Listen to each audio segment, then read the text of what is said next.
deui ngahanca deui tur ngahibur deui wargi Dahlia dina radiona sewang-sewangan kupidangan dongeng Sunda ti Dahlia anu dijomantarakeun tiga lura 101,5 FM Radio Dahlia dina jejer carios si Konceleng Wilujeng ngadangukeun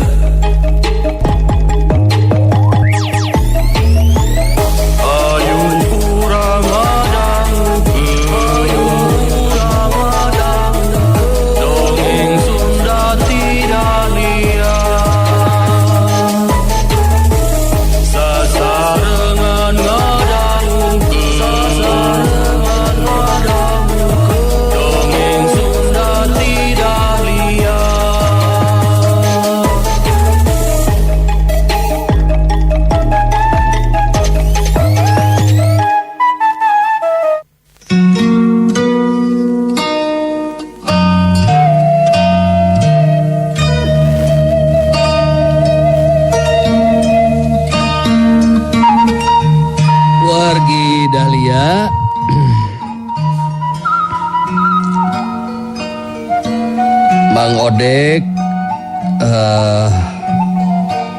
tepang sareng hambali dina kayaan sehat walafiat kelayan aya di tempatna Nyai Garniti sareng Wisrawa.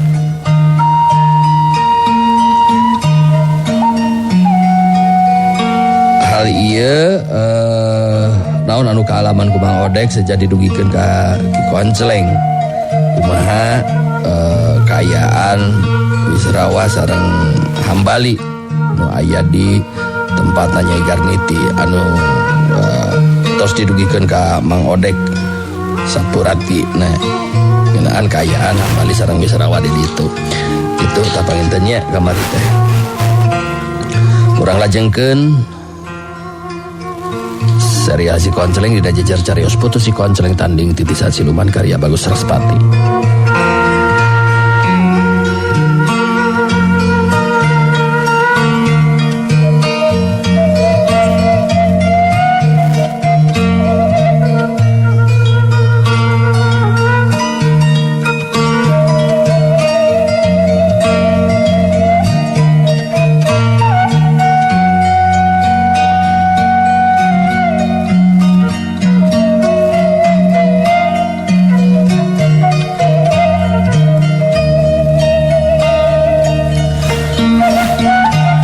Wargi Dahlia urang caturkeun harita Mang Odek mangsa wanci geus peuting kakarak balik ka imah Nabi Oci.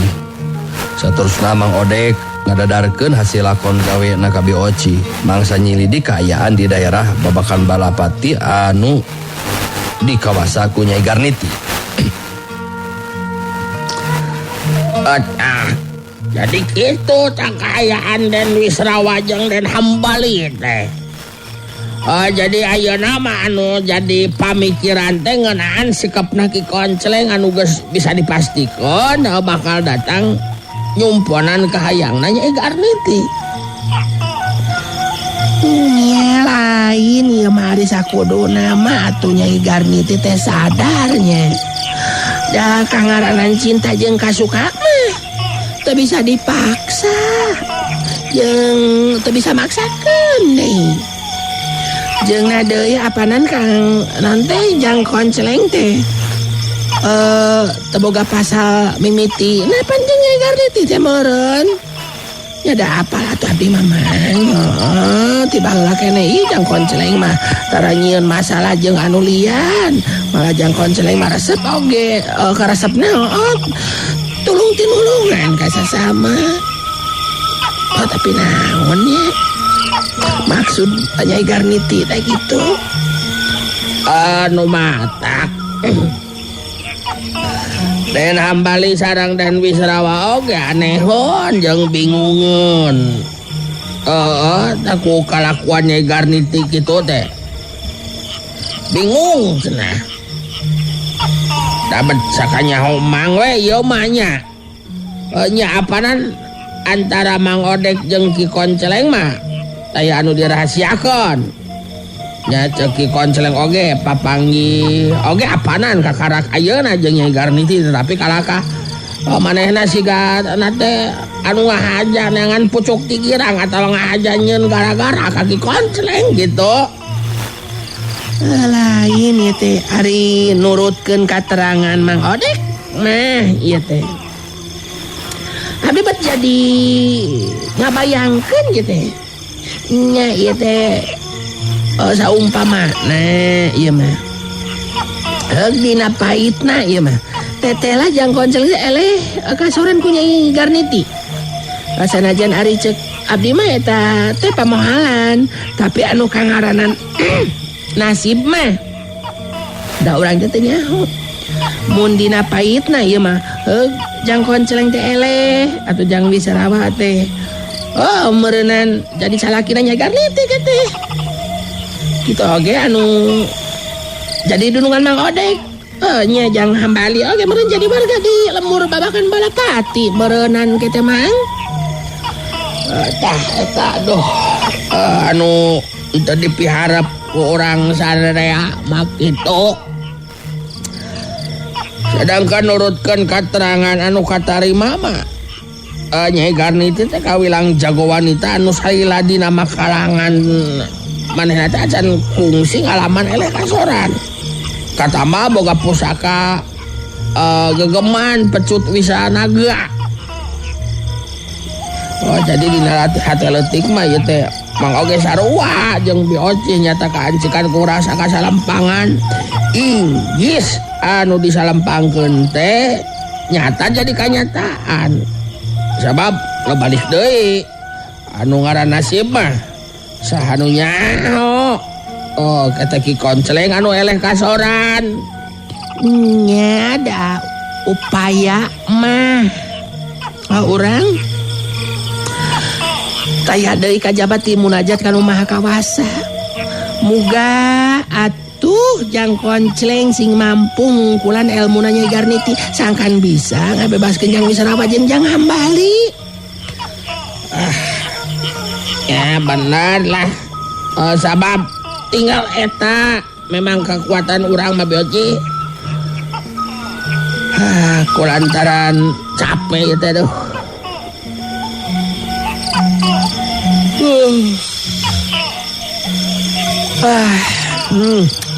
Lain teh sono ieu teh. Lain teh sono ngawangkong. Kan ya awak ya kudu dileureukkeun heula ya. Jadi emang rek buru-buru ngagoye ya malah nya jadi urang sambung deui lah isukan ngobrol na Bioci.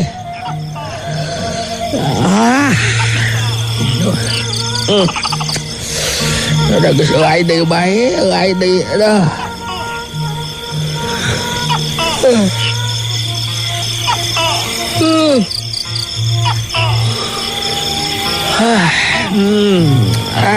Mang Bondo Kelaya Ya dah. Itu kuat.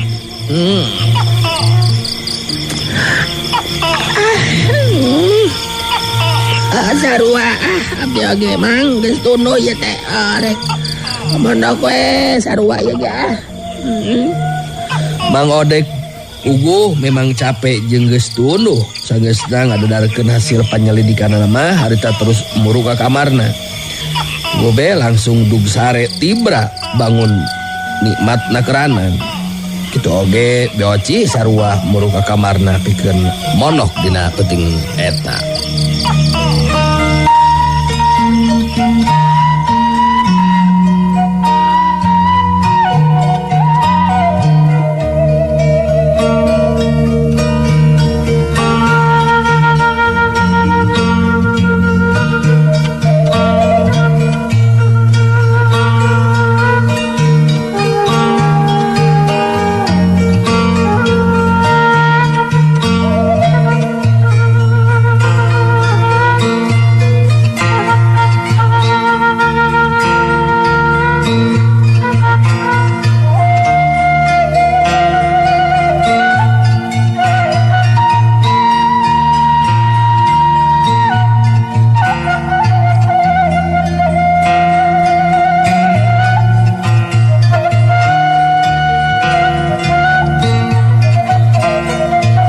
Margi Dahlia orang caturkeun dina peuting eta di Paguron Jayalaga.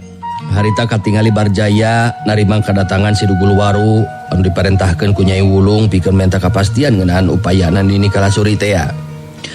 Barjaya katingali anu harita keur cumarita. Jadi ngeunaan hambali mah kari tinggal nungguan hasilna.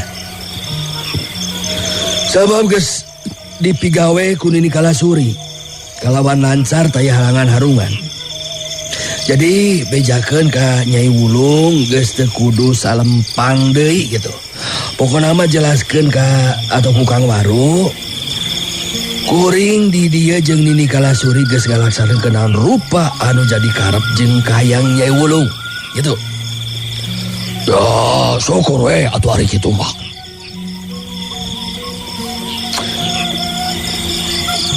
Dah, wadaan si hambali mah geus we da geus aya kacindekan gitu. Ayeuna mah ngadaan mangkluk anu ngaranna Nyai Garniti tah. Nya jago wanita anu geus nyieun kaributan di alas waringin. Sakuduna cek Nyai Wulung mah Barjaya teh bisa bela Satya ngalakukeun tindakan ka eta Nyai Garniti anu aya di babakan Balapati teh. Bet piraku eta mangkluk teh rek diantepkeun kitu bae gitu. Barjaya ngahuleung sakedeung siga anu keur mikir ngadenge si Dugul Waru nyarita seperti kitu. Carita Nyai Wulung anu ditepikeun ku si Dugul Waru memang aya benerna. Sakuduna mah Barjaya bisa bela Satya ka pihak alas waringin da puguh memang geus ikrar waktu dirina jadi patalukan sigarang larang teh. Barjaya neuteup antep ka si Dugul Waru bari terus carita deui. Ngeunaan masalah Nyai Garniti sabenerna mah eta geus dipikirkeun ku kuring oge Kang Waru. Eta jelema jelas moal rek diantepkeun kitu bae. Da kuring oge era atuh Kang Waru ieu mah nya Barjaya pupuh Paguron Jayalaga sakaligus pupuh Paguron gabungan eleh ku Bikang. Ngan lebah dieu kuring oge menta pangertianana ti pihak alas waringin. Sabab ukur 2 poe deui ieu waktuna mangsa kuring pangantenan jeung Injani. Jadi di mana geus beres pesta pangantenan geus bisa dipastikan jago wanita anu nelah Nyai Garniti bakal ditindak moal arek diantepkeun kitu bae. Itu tah eta teh janji kuring Kang Waru. Ya, ari geus jelas kitu mah kacendekanana. Pasti Nyai Wulung oge bisa ngarti. Malah bisa dipastikan dina waktuna pesta pangantenan tangtu Akang jeung Nyai Wulung bakal datang. Kan ari kahayang bah. Dina waktuna datang ka dieu teh urusan ngeunaan si hambali mah geus beres euy. Tangtu keur Nyai Wulung bah bakal leuwih bagja jeung sugema kana hatena kitu. Si Dugul Waru jalma anu ngawakilan Nyai Wulung ti pihak alas waringin bisa ngarti jeung ngamaklum kana maksud caritaan Barjaya anu dina waktu atau 2 poe deui baris pangantenan jeung Injani malah baris diayakeun pesta 7 poe 7 peuting sagala rupa. Barjaya neuteup antep ka si Dugul Waru bari terus carita. Jadi kitu we ka cendekanana mah Kang Waru. Geunaan Nyai Garniti teu kudu jadi pikiran. Sabab geus beres pesta pangantenan anu bakal diheulakeun teh nyaeta ngalakukeun tindakan ka eta mangkluk anu geus kumawani nyieun kaributan di alas waringin. Pihak Barjaya salaku pupuh Paguron Jayalaga jeung sakaligus pupuh Paguron gabungan tangtu bakal bela Satya ka pihak alas waringin. Wah, syukur atuh ari geus aya kacendekan kitu mah. Ku Akang tangtu bakal dijelaskeun ka Nyai Wulung. Malah dina waktu pesta pangantenan Akang boga keyakinan Nyai Wulung jeung Akang pasti bakal datang. Kangaranan geus aya katangtuan saperti kitu mah harita si Dugul Waru teu lila aya di Paguron Barjaya, tapi manehna buru-buru balik deui ka alas waringin sabab dina poe pageto geus pasti kudu datang mangsa Barjaya jeung Injani Rendeng pangantenan.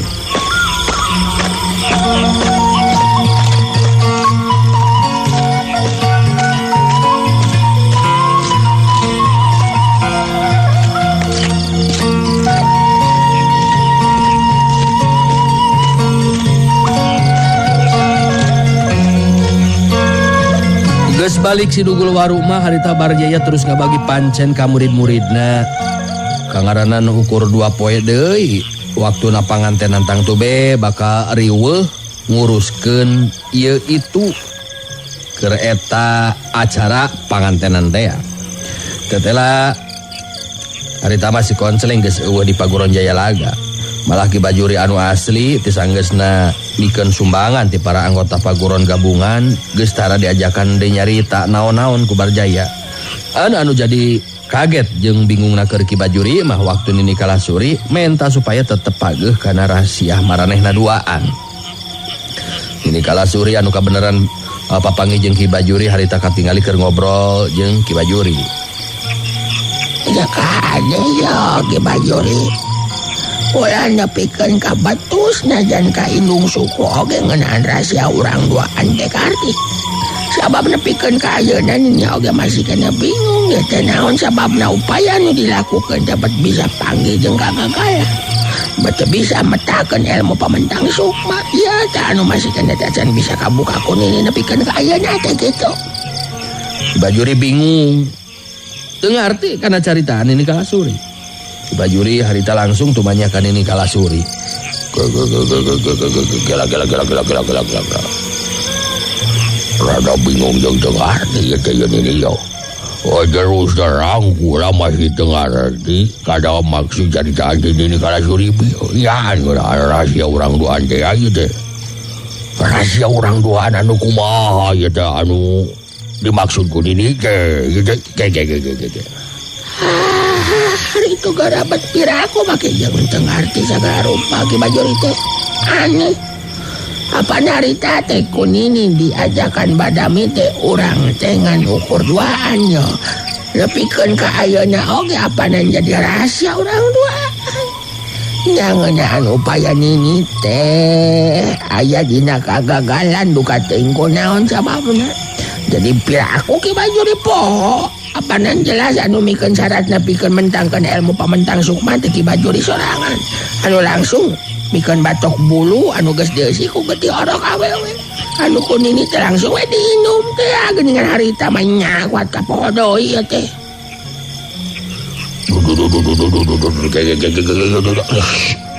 Asa jadi bukil lior kieu ya teh yo. Kira-kira di dia. Oh sabab terus terang kula di rumah samikeun geuti orok awewe teh kana batok bulu terus dibikeun ka Nini. Nah iraha mikeun eta syarat teh ka Nini ge. Kumaha ya teh? Ulah rek ngangles atuh mungkin sagala rupa Ki Bajuri. Bacok ngahoroikeun deui taun teh. Lamun lain Ki Bajuri nyaringga sarita saha gitu anu nyaksian babarangan mangsa Nini ngalakukeun upaya teh apaan sih dik jelas sarita teh Ki Bajuri bacok horoi ai taon teh kumaha ieu teh asa beuki jangar ieu kana sirahna teh di ya lieur Nini Kalasuri bah sakura oge ari geus Nini matong rea begadang. Buat siga kalung atuh Nini mah hari penting nyaring pas waktu najan dari leutik karek lalason sare. Tuh batak jadi lior kieu ya teh. Kurang sare teh Nini. Yo ini terus terang kula mah ka dieu teh ka karakol poe ieu pisan. Sanggeusna beres mapai ka anggota-anggota Paguron gabungan anu marere sumbangan keur Pupuh Barjaya. Pikeun ngalaksanakeun pesta pangantenan jeung Injani teh wani sumpah lagi daek ora deui urang mah lamun kula ngabohong jadi aslina tah kula mah teu rumasa ngalakukeun hal anu tadi dicaritakeun ku Nini bieu jadi Memang teu nyaho kana maksud caritaan ini dina waktu ayeuna. Komo rahasia urang duaan mani teu apal teu. Ningali sikap jeung ngadenge caritaan ti Ki Bajuri anu sakitu dariana pugoben ini Kalasuri jadi ngahulang ngaraga meneng lantaran bingung ku teu ngarti bet Ki Bajuri keukeuh ngabantah. Ini Kalasuri anu ngahulang harita katingali bibirna ngagerenna ngomong sorangan. Ki Bajuri bari jeung kerung ngan saukur ngabandungan.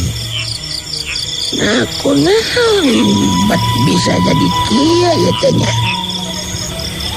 Moal boya ya jalma anu geus nyamarkeun panenjo. Nu aya di dieu. Eta jalma katingali na jadi Ki Bajuri. Tapi saha teh jelema anu jelas lamun teh mah bener. Aing sorangan oge bener-bener kapalingan atuh kitu mah. Padahal apanan harita teh.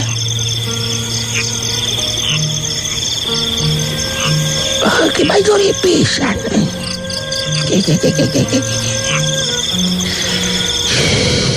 Saya. Ki Bajuri. Bener juga na. Nini oge kapalingan samar aya jalma anu nyamarkeun panenjo kan ini. Oh, tapi saya teh jalma anu geus kumawani. Kieu ya geus ari kajadian nama Ki Bajuri, Ngarah leuwih jelas harita Kunini Kalasuri terus dijelaskeun ti mimiti Ki Bajuri diajakan badami ku Barjaya anu saterusna Ki Bajuri indit leangan saran. Nepikeun ka akhirna dibere kapercayaan ku Barjaya pikeun nyaksian jeung ngabaturan ini Kalasuri. Da puguh harita teh Barjaya mah indit jeung salah saurang muridna anu ngaran Jahri rek indit ka Talaga Ratu Hiang. Saterusna katingali Ki Bajuri anu ngajelaskeun mangsana dirina ngajelaskeun pancen ti Barjaya pikeun mapai para anggota paguron gabungan pikeun dipentaan sumbanganana keur kapentingan pesta pangantenan Barjaya jeung Injani anu rek dirayakeun 7 poe 7 peuting teh. Kabeh ditetek teh anu kaliwat. Nini Kalasuri katingali paromana kerung bangu anu bingung. Ki Bajuri harita neuteup antep ka Nini Kalasuri bari mungkas guaranana. Oh gitu.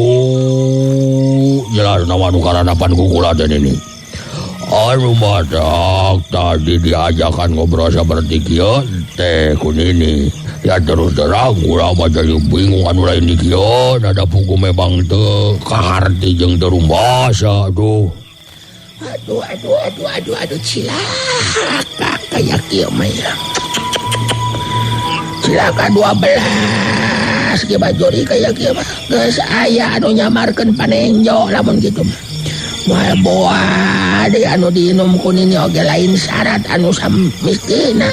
Da buktina apana nepikeun ka teu bisa metakeun kamampuan ilmu ini. Teu cilaka kayak kieu mah. Saha jelema anu geus ngalakukeun tindakan kieu ya. Anu dijelaskan biar Ki Bajuri teh memang kaya anu karanapan destu anu sabenerna nya kitu. Kumaha ini berpirak kudu make kudu kula teh dijieunnan. Puguh memang kitu da anu karanapan jeung dilakonan ku diri kula mah deui. Jadi jelas lamun kitu mah aya jalma anu geus nyusup ieu mah ya.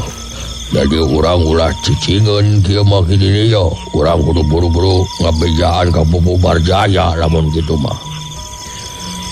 Kangaranan Ki Bajuri rek ngabejaan ka Barjaya puguh be keur Nini Kalasuri mah teu satuju. Sabab Barjaya geus pasti keur mejeuna riweuh. Puguh mangsana ngalaksanakeun kahayang dirina nyata pangantenan jeung Injani teh sabab memang geus nyantek pisan waktuna. Ningali Nini Kalasuri ngahulang harita Ki Bajuri nyarita deui. Cing kumaha yo halusna yo yo. Ya urang bebeja bae ka Pupu Barjaya ngeunaan kaya anu karanapan Kunini atawa kumaha ye teh.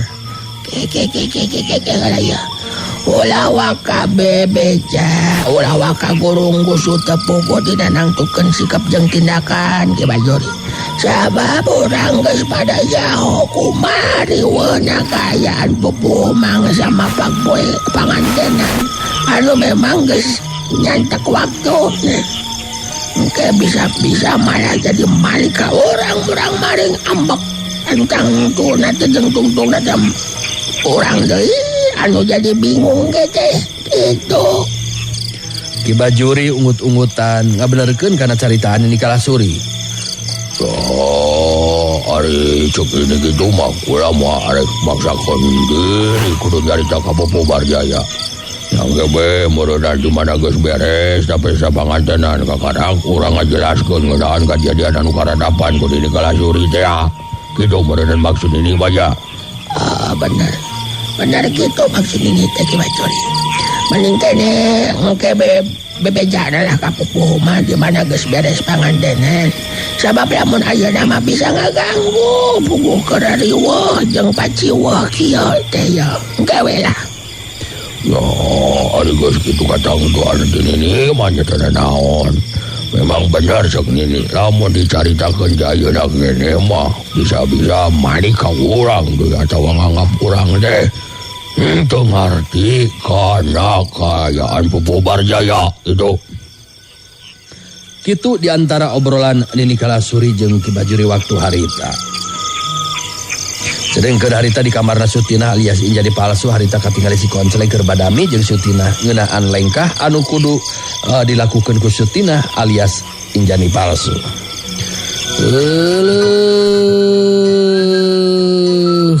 Wargi Dahlia sadayana waktosna parantos tanya kapan geuningan. Siapun tenan anu kasuhun jalaran waktos parantos mepet ka tabuh opat. Ieu seri asik Konceleng kedah ditunda deui wae. Insyaallah enjing urang lajengkeun deui, urang geureuy deui ku masalah jeung lampah si Konceleng. Atur nuhun ka sadayana ye wargi-wargi anu pararanco ngalaungan TikTok, Facebook, dina radio sewang-sewangan atau nuhun hapunten pisan ya. Mohon dugi kadanget ayeuna masih teu acan tiasa ngaoskeun WA, ngaoskeun komen-komen dina TikTok sareng Facebook. Siapunten anu kasuhun pokona mah dikumkeun ka ngaos sadayana. Mama ape matur nuhun saweranana. Kawari katampi. Nuhun. Anu kamari penak di parkiran abdi sanes dicau. Abdi si Konceleng. Salam bakta mohon pamugia sehat. Pilih ke pahiji waktu penak deui kade nya. Abdi sanes decau. Abdi acong. Alah ampun. Atur nuhun sadayana siapunten anu kasuhun dina samudaya kakirangan kalepatan sim kuring undur pamit. Assalamualaikum warahmatullahi wabarakatuh. Pantang radio Pantang Dahlia enek kena kelangamnya Dahlia Prungah goyang. Wargi Dahlia cag heula urang cageun heula dugi ka dieu dongeng Sunda ti Dahlia dina dinten ieu dina carios si Konceleng. Tong hilap ulah dugi ka kantun enjing patepang dangu deui dina acara sareng tempat anu sami mung di 101,5 FM Radio Dahlia. Wilujeng kantun Permio